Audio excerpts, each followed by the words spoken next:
Hey friends, good evening. Paul here. Recently, I was reading a news story coming out of the European Union, particularly, of concern about Chinese phone manufacturer Huawei's advancements in upcoming 5G technology. 5G referring to an increase in phone speed over 4G LTE that's being developed.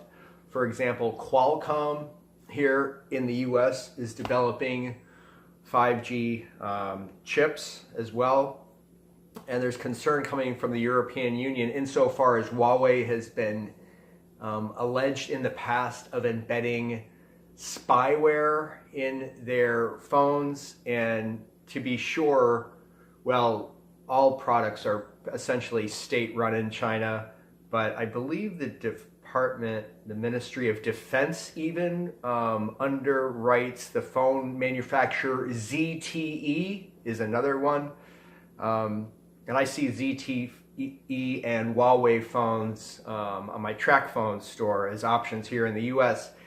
Even though Huawei only accounts for like around 1% of smartphone market share here in the US, did you know that they recently edged out Apple worldwide? Huawei did.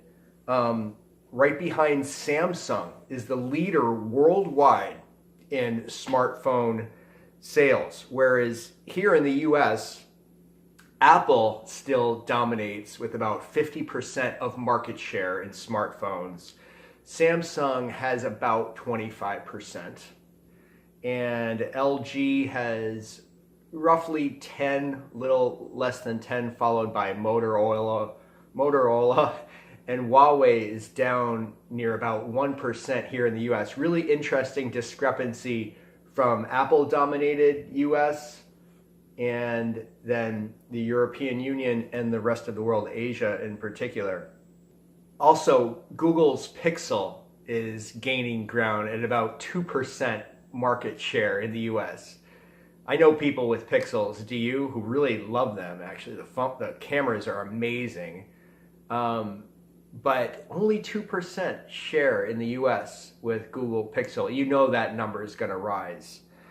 So back to Huawei.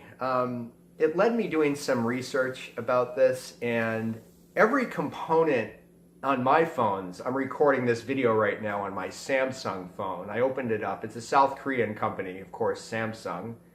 But everything from the battery to my SanDisk micro SD card, well, I bought that separate.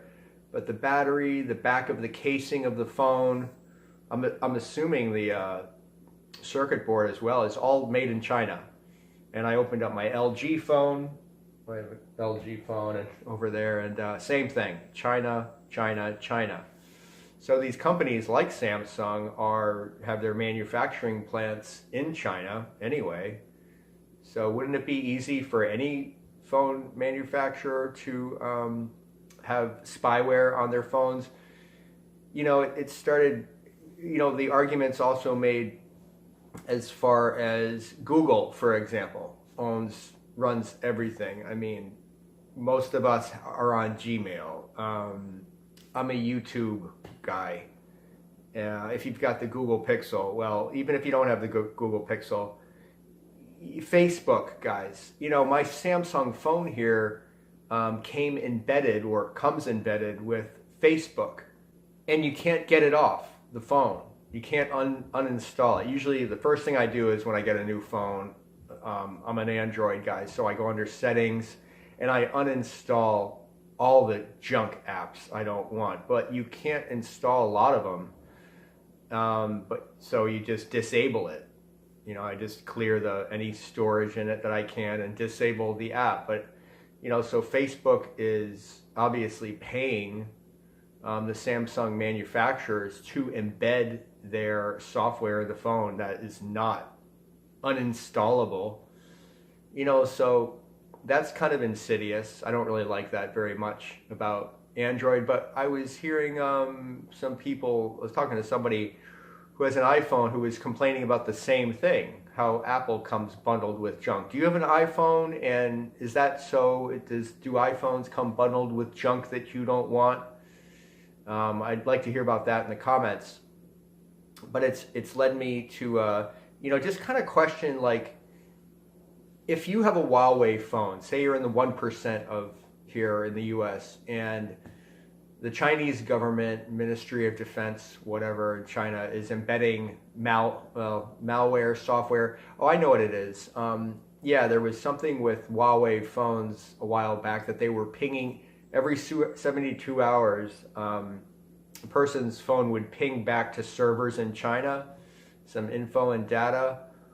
Well, I know that something on my Samsung phone here has a similar kind of thing, which is like Samsung apps that you can keep active. I've disabled mine, but I'm wondering if that's essentially the same thing, pinging back data to the manufacturer in the name of updates and the latest software and all this business, when meanwhile they probably just really want our data, and they're not necessarily updating us with any latest state-of-the-art stuff. I know on the Android platform, at least on the TracFone kind of straight talk deal that I've been doing for years, you kind of get a version, you get a version of Android that's hardwired in. Like, I believe my phone right now has Android 6.0, and